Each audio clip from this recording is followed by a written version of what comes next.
was in LA today in Merced, Turlock, now here with you, assessing not only the situation here in Northern California, but assessing what invariably will be conditions that will take shape in the next 48 hours in Southern California.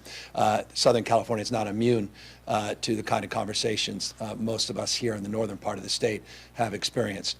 Let me just make something crystal clear from the top. This is amplifying some of my earlier comments in Oakland and in San Diego and Los Angeles. It's decisions that were not made that have led to this moment in PG&E's history and the state of California as it relates to our major investor-owned utility. It is not conditions. This is not, from my perspective, a climate change story as much as a story about greed and mismanagement over the course of decades. Neglect, a desire to advance not public safety but profits. Over the course of years and years and years, the kind of hardening of the grid was not done. Those were decisions that were made by Pacific Gas and Electric. They chose not to modernize their grid over the course of many, many years. It led to their own demise. It led to bankruptcy. It led to a series of events that culminated literally weeks before I had the privilege of being sworn in as governor of the state of California. You may recall I took not the oath of office, but I took over as acting governor of the state of California the day after my election as lieutenant governor in that position when Governor Brown was out of office, when we were receiving word about a fire in Northern California, later commonly referred to as the Camp Fire. Learned more hours later about a fire in Southern California, the Woolsey Fire.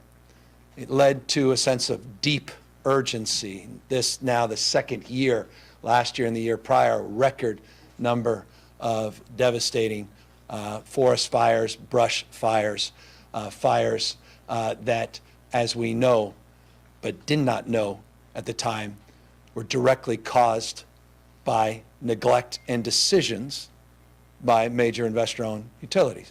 Camp Fire, substantively, that example. We, as a consequence of that, led an effort that culminated here with an hour-long presentation, a detailed presentation of how we were laying out and scoping not just the problem, but framing a strategy of solutions. We laid out a framework on environmental commitments we were making. We put together a wildfire mitigation strategy. We talked in terms of how we can get our largest investor-owned utility out of bankruptcy and do it with a sense of urgency. And I made it clear to the legislature we couldn't wait till after the summer. We needed to get it done. I don't think, without exception, there's a person in this room that did not write or produce a TV episode that said that was likely not going to happen. We got it done. And we got it done because we recognize the moment we are in. No one is naive about this moment. In every way, shape, or form, we want to do everything in our power to shape this moment in a much more enlightened way. What has occurred in the last 48 hours is unacceptable. What has occurred in the last 48 hours is kids staying home from school. You know, parents that can't bathe their kids, folks that come home from work, can't even find a way to get into their garage. You've got people that can't even access water or medical supplies. We're seeing a scale and scope of something that no state in the 21st century should experience. What's happened is unacceptable, and it's happened because of neglect. It's happened because of decisions that were deferred, delayed, or not made by the largest investor-owned utility in the state of California and one of the largest in the nation. So we are doing everything in our power to get through this moment. And so I want to talk briefly about that. We, as you know, and you'll learn more from PG&E later this evening, we are now moving from turning off the lights to turning on the lights. PG&E is now in that mode of assessment. They are now looking to turn back the lights, but it requires them to inspect thousands of miles of line before they do that. We are supplementing those efforts and providing resources, as we have been, to PG&E to provide support. If they need aerial equipment, we will provide that equipment so that we can move forward with those investigations in a much more expedited timeline. We're providing any personnel that they may need, including call center personnel, if that's needed. It seems pretty evident it is. I think it was 1 a.m. this morning. The teams at Esri, Microsoft, and Amazon with our IT teams helped PG&E get their website back up. That's not the state's responsibility, but we will take responsibility because of this moment. It requires that. We are doing everything in our power to build capacity and partnerships. That's why the three folks behind me are behind me. They will amplify the work they have been doing from day one. And day one for us was this weekend, arguably the end of last week, this weekend, and more formally the last 48 hours. And over the course of the next few days, we will be pushing very hard to make sure that PG&E fulfills all of their commitments they're making privately and all the commitments they're making publicly to turn the lights back on as quickly as possible.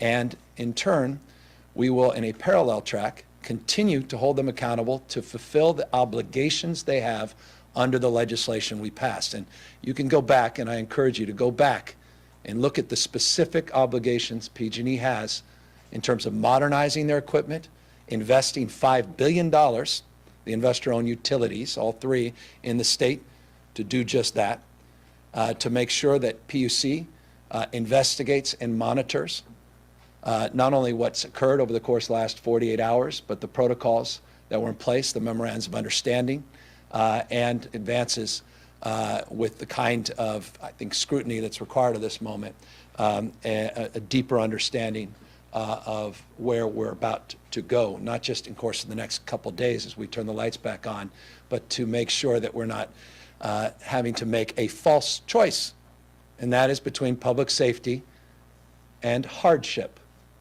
This is respectfully, or rather, this can't be respectfully, the new normal.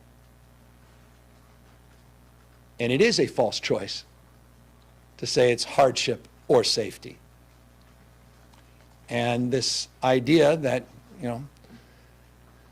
we're never going to experience 20% humidity or lower or 25-mile-an-hour winds with 45-mile-an-hour gusts ever again is absurd. Of course we will.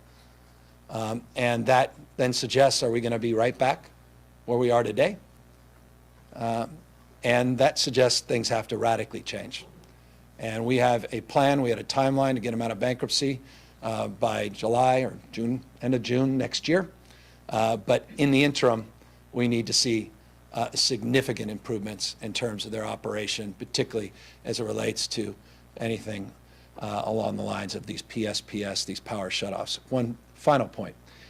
We also anticipated, and we stated this on multiple occasions, including here in this room, that this idea of de-energization is not novel. It occurs as an industry best practice. San Diego's been doing it for years and years and years. They learned their lesson in 2007. PG&E didn't learn that lesson, even after some of the mismanagement of San Bruno. But San Diego Gas and Electric is arguably one of the nation's most effective and efficient IOUs, but specifically as it relates to their predictive analysis, their weather station. I had a chance to visit it a few months ago. It's exceptional. It's at another level. And they made the point, this is an important tool when there's a confluence of conditions. Knowing that and anticipating that PG&E would finally get that message, because they had that choice before camp. You had 60 to 65-mile-an-hour winds the night before that campfire. They chose not to de-energize. That was a decision they made. You had 20 to 30-mile-an-hour consistent winds up there on the day of that fire, and gusts that went to as much, I think, as 52 miles per hour. And that decision cost lives and unprecedented damage, and ultimately their bankruptcy. But in anticipation of de-energization, we put $75 million in the budget approved by the legislature to make sure that we can fill gaps and build bridges and partnerships with local community leaders. And that money is being distributed, or will be when reimbursements are requested. And I just want to acknowledge the legislature for their support of that effort, and the importance of those dollars being made available, I think underscores that sense of urgency that all of us have felt around trying to meet this moment. One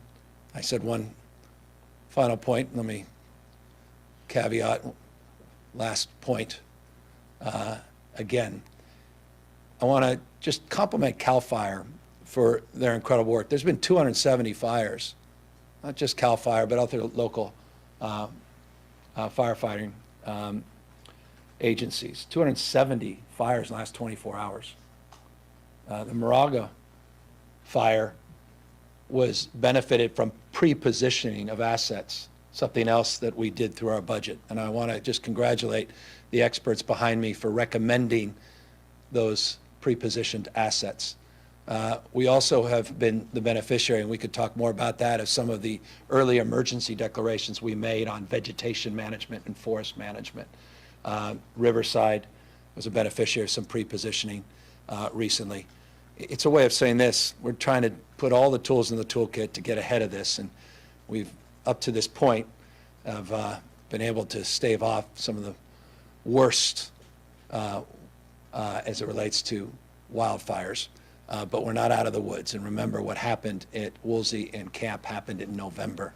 And we are in the beginning days of October. So we are not out of this by any stretch. I know we're talking about blackouts right now, but we're also talking about public safety more broadly, and mitigation and strategies of suppression. So that's broad strokes where we are. But I want to make this point, because we are here literally because we were invited to our SOC, as we refer to it, which we put together a number of days ago in anticipation of this event, by our Office Emergency Service Director, Mark Garducci, who's going to also give you an update on where we are. And then I'll turn it over to our representatives from both CAL FIRE and our health czar.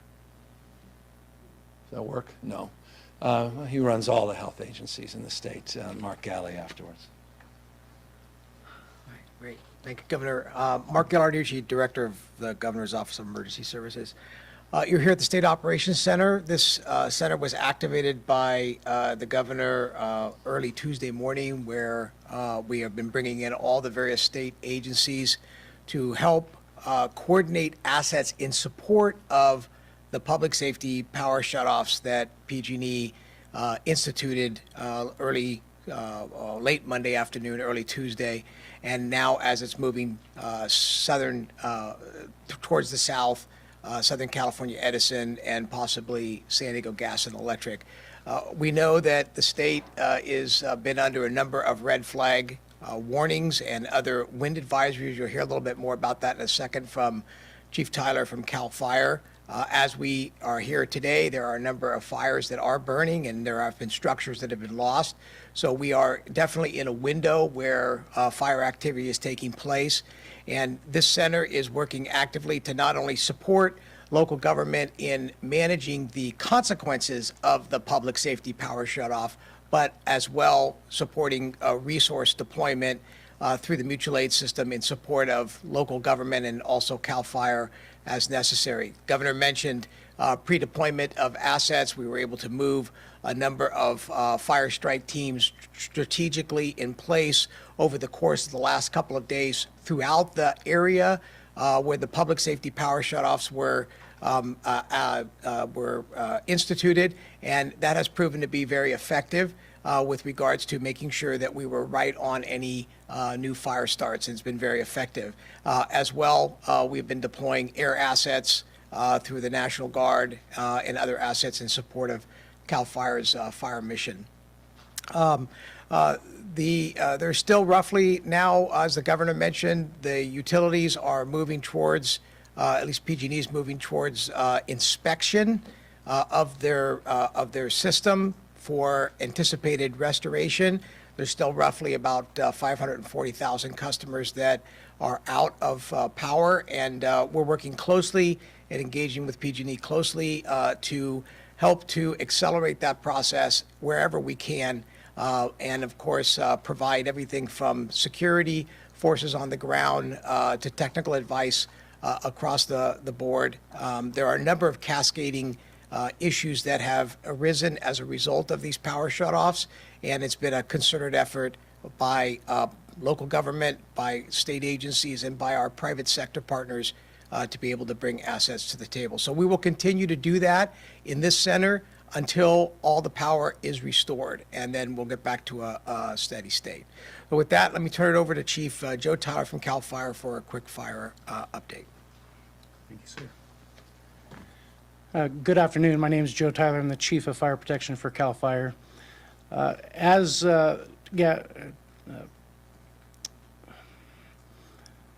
Governor Newsom has so clearly expressed, as well as Director Ghilarducci, we have been able to pre-position at the local government, Cal OES and CAL FIRE assets, whether it be fire engines, bulldozers, air tankers, helicopters, both within our fleet and contracted private vendors, place those resources strategically across California, both in Northern California and moving into Southern California as well.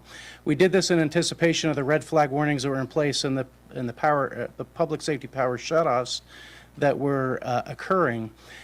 As you heard earlier, these resources being pre-positioned across the state of California have shown benefit in containing fires across the state. In the last 48 hours, to broaden that even further, 476 fires have occurred across the state of California that CAL FIRE has responded to. Of those, there were 46 new fires that occurred, and they were contained at 110 acres. That goes to show that the resources from the local, state, and federal levels being pre-positioned, and those that are standing ready in their fire stations are capable of containing these fires rapidly. Now, we do have fires burning across the state of California as the winds diminish in Northern California and pick up through the rest of the week and into the weekend in Southern California. We do have a few fires burning in the area. One in Amador County, located in the Caples Lake area on the El Dorado National Forest. We're assisting them. One in Mariposa County, along Highway 140 going towards El Portal and Yosemite outside of Mariposa. A couple of the newest fires, Retchie Fire in Moreno Valley, last update on that was 150 acres burning rapidly there. And one of the largest fires down in Southern California right now in the Calamasa area along Interstate 10, over 500 acres currently, with resources that were pre-positioned as well as local resources that are actively fighting that fire. We continue to monitor and pre-position more resources behind these that are actively fighting the fires as these winds continue through the weekend, and we will continue to monitor the weather as it continues through the week. With that, I will turn it over to Secretary Galley. Thank you, Chief. Mark Galley, Secretary of Health and Human Services. So for the past few days, Health and Human Services has been working closely with local entities, both private, public, state facilities, to ensure generator power and all water and electricity needs of people in residential facilities, including hospitals, state hospitals, developmental centers, nursing homes across the affected areas have any needs met. And at the moment, we're tracking no unmet needs. We know that there's a number of people who are without power today who have critical health needs, either the need for durable medical equipment to be plugged in and operational day in and day out, overnight often as well. We've been working with local entities to identify who those people are, who the most vulnerable people are, and to make sure that they have power and adequate supply of services. Additionally, those with medications that need refrigeration, being able to identify solutions for those folks to make sure that they have often life-saving medications available to them. We will continue to play this role over the days to come as we transition from Northern California focus to Southern California as well. I would just urge people, especially seniors, people with disabilities, and people with medical needs, that if you have unmet medical needs, to call 911, to rely on your local entities to help you solve those problems. We will be continuing to work closely with them to make sure any unmet needs are met as quickly as possible, and that other surrounding counties are able to support. As far as durable medical equipment goes, if you are in a state where you have to evacuate or leave your home, please remember to bring that equipment with you. Bring essential medications, know your medications, so that there's no gaps in your care and that we can help address your needs as swiftly and quickly as possible. With that, I'll end. Thank you, Secretary. So happy to answer any questions you guys may have. I'm sorry. Governor, there's been an estimate put out by the Stanford Woods Institute for the environment that this whole process has had about $2 billion worth of economic impact. You talked about $75 million that it could be available for people to get reimbursement, municipalities to get reimbursement. Does the state have an estimate of the Not economic? yet. No, it's all in real time. What will be determinative is how quickly they turn back on the power. If that's not done in the next couple days, then it will be, we'll have to ratchet up those calculations. But those are respectively, I think, back of the envelope estimates. I've seen, by the way, other estimates that deviate by hundreds and hundreds of millions of dollars from that. But we'll put all that together. Look, we're not talking about business interruption, but we are talking about folks that have had business interruption to make sure they have detailed receipts on that so that they can pursue reimbursements. But what I'm talking about with the $75 million was more just sharing assets as it relates to pre-positioning equipment, generators, other types of support for local government. That was money that was more discretionary money, wasn't money to address the larger economic consequences of a circumstance like this. Governor, you asked, are we going to be right back where we are today? What's your answer to the question you just asked? Well, if we make the same decisions we've made that created this problem. The good news is a lot of things are underway that give me confidence about the future, but we've got to get through this immediate moment. Again, this is, I'm as frustrated as anybody. I just got here a number of months ago. I'm taking full responsibility of getting us out of this. But there, $5 billion that is committed by all of the IOUs as part of their mitigation plan.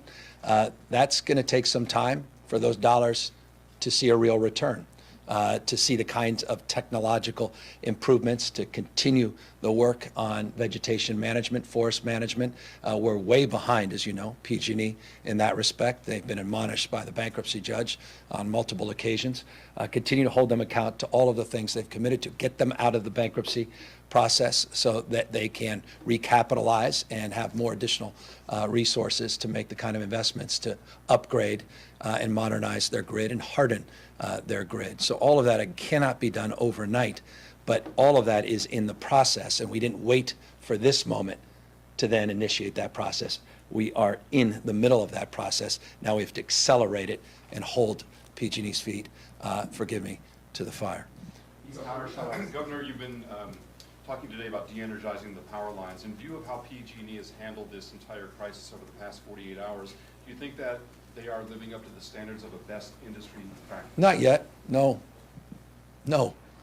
If you can't keep a website on, the answer is no. If people are on hold for even more than 10 minutes, let alone an hour plus, call center, the answer is no. Absolutely not. What needs to be done then to improve that? Every single thing that we laid out in our report, every single thing we laid out in the legislation, go back to 1054 and look at all the things they're required now to do. Look at that legislation in terms of timelines. Look at the prescriptive things we've laid out that they'll be held to account to ultimately get to where they need to go. Governor, if we can, a couple of questions here from me. How are you going to judge whether this was the right call to have these massive shutdowns or if it was overkill? And what kind of stuff, what kind of measures? Good question. Matrices will you look at? We've already directed the PUC to begin that process to look objectively, to look at the protocols and procedures that were in place, look at the MOUs that we have, the memorandums of understanding, look at the assertions that have been made and contextualize those assertions and factualize them, making sure that we have real data to bear them out. What they do in the next 3 days will be profoundly determinative in terms of that assessment, how quickly they get the power back on, and making sure they meet all the timelines and that have been memorialized in legislation. All of that are factors, but PUC has been directed to do just that in real time and to assess that and make recommendations. And then if I might follow up related, this seems to have shown some gaps, almost as a drill for a major statewide emergency, an earthquake, for instance.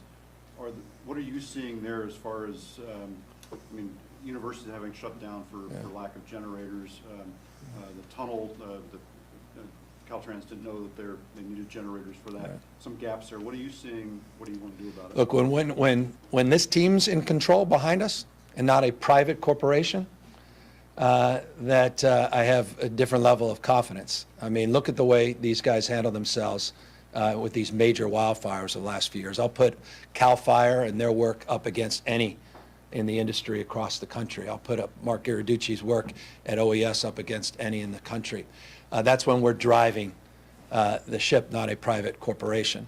And so that's that. If there's any lesson learned in that respect, it's looking at how we can position ourselves vis-a-vis the law and other mechanisms to assert ourselves at a different scale and drive a corporate governance structure to do things in a different and more enlightened way. But I have all the confidence in the world. And by the way, I've been focused on the issue of seismic concerns for 20 years as a former county supervisor in San Francisco, as someone that governed that city as mayor for 2 terms, someone who's been an advocate for earthquake retrofits and the like, and someone who's very pleased with the progress we're making on earthquake early warning and the like, that we're prepared much as a state can be. And the response even in Ridgecrest, which I was satisfied with as governor, which was not insignificant. But PG&E in bankruptcy is a whole together different beast. And we have to address that in the immediate term, but I'm confident more broadly about our emergency capacity in the state. Governor, You were just talking about who is like in the driver's seat, you know, like a private corporation versus the government, of course. Should these power shutoffs then like be the sole purview of the state government? Well, then you own it, and you own the decision not to do something. It's an interesting question. It's one we've asked ourselves multiple occasions. The decisions made in San Diego are decisions not made by this city council or mayor in San Diego. They're made by the experts. And there are protocols and procedures that are best practices, as I said, not only in the state, but are modeled for the rest of the country. PG&E is now finally getting into that business. And we've seen a scale and scope because of the scale and scope of the size of PG&E. It's 47 counties. 48? I mean, basically up there, almost 50 counties. These guys are operating versus 1 in San Diego. You're up the Oregon border down to Kern County, Santa Barbara. I mean, it's a service area that begs the question, is this the best governance structure?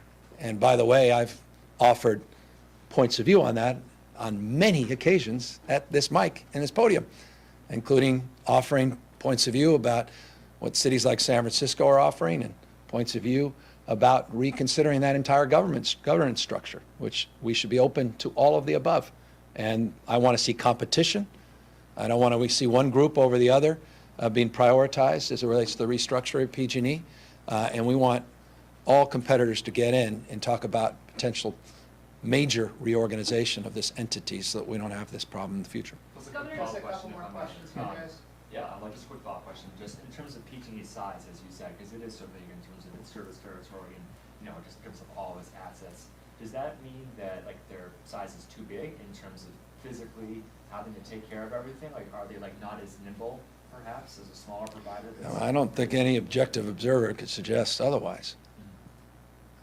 So I think that's all being assessed in real time, and you can go back to our report. You'll see a series of options we put in writing that laid out questions and our desire to explore answers to that fundamental question. And that's exactly, I can assure you, what Judge Alsop's doing. That's what their current board of directors is doing, their new CO is doing. They're assessing that, and I think that's only underscored by what's happened in the last 48 hours. Governor, yesterday you seemed a little bit more understanding of the shutoffs. You said that everybody's prepared, the winds are coming down, and the next few days would determine how we get out of this. You said this is the new normal. Today you're saying this isn't the new normal, and you seem pretty frustrated. And so I'm trying to understand, what's the change of heart in the last 24 hours? You're taking two statements and not necessarily contextualizing all of the statements that were made. Sure. Exactly. But in the context of the broader narrative, which is looking at industry best practices as it relates to the issue of de-energizing, which is not just a new normal, but is protocol in Southern California, has been the case for over a decade. And to the extent that specific protocol is now being established with PG&E in this service territory, that is one of the tools in the toolkit that will be, I think, advanced, but needs to be in a more strategic and surgical sense. What they did was broad strokes. Counties that weren't necessarily impacted or could have been didn't need to be included in that de-energization were, and that cannot be a new normal. So, Governor, the entire narrative that you gave us at the beginning of this of PG&E having decades of mismanagement, neglect, all driven by greed, I asked a PG&E rep about this very thing today. You know, it's all your equipment being unable to stand up to these conditions. This led to this. Correct. And so why wouldn't you compensate people for, say, losing a fridge full of food? And they called that backward looking and said it's all about the climate. So they're telling the exact opposite story of what you are. I guess I'm wondering, you know, do you feel like PG&E is taking its role in all of this seriously, and what would you say to Well, they them? better. I mean, look, as you know, part of our reforms includes time compensation to public safety. That was something that came out of our legislative package, which is, I think, profoundly important, meaning incentivized for good behavior, not incentivized for bad behavior. As it relates to compensating people that have been impacted, I believe they should be compensated, and we will pursue that. They have not made a determination, to my knowledge. They told us they won't. They made that to you. They said something differently to us. So that's to be determined. But I believe that people should be, and that's why I think they should be very copious in terms of their note-taking to make a determination of their impacts because of the size and scope and the time associated with this. So none of that is satisfying, what you just said, based upon your specific conversation, and you know, is not inconsistent with past practices. And we are encouraging a better path forward, and we're trying to incentivize it through compensation packages. I think a lot of their customers think PG&E carries itself around as though they're untouchable. And Well, they're not untouchable, quite the contrary. They're in bankruptcy. They're in peril of not existing. So quite the contrary. I think the evidence is overwhelming that that's not the case. And to the extent that there's a new management team, there's a new management team. There's new leadership. I think I've worked with at least 4 CEOs in the course of my few days. I don't know who PG&E is. It's an entity. It's a corpus. But the individuals, they seem to come and go.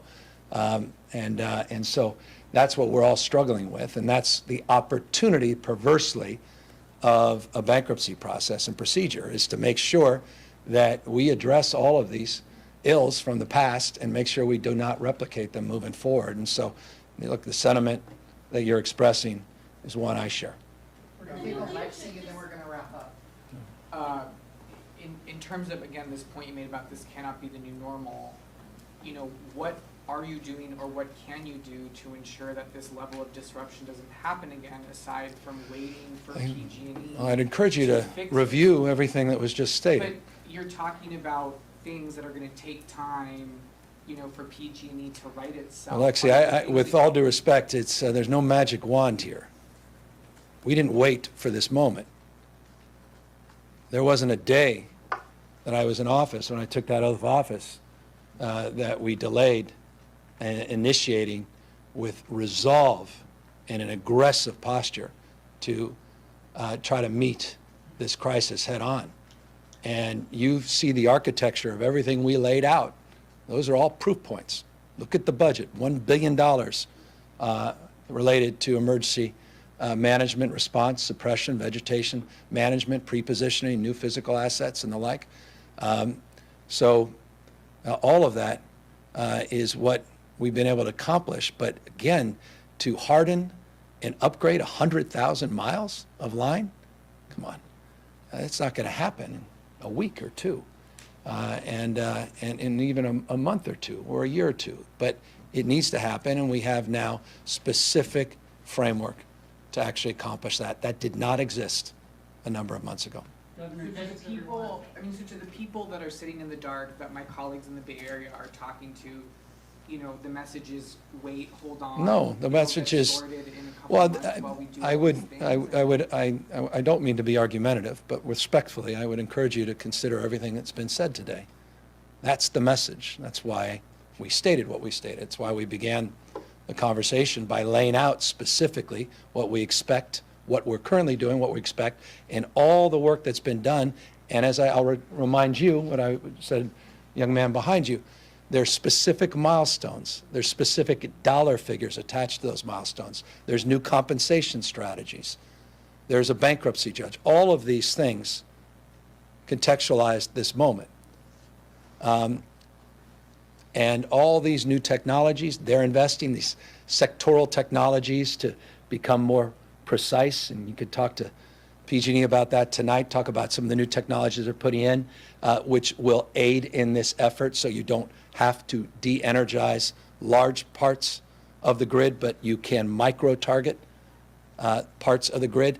Those are investments that are being made in real time. They can't happen soon enough, but one should be assured that they're all part and parcel of the broader reforms that we've been advanced and the reforms that have been underway at PG&E. Not just this year, but some of that was actually happening slowly, albeit slowly, but was happening last year.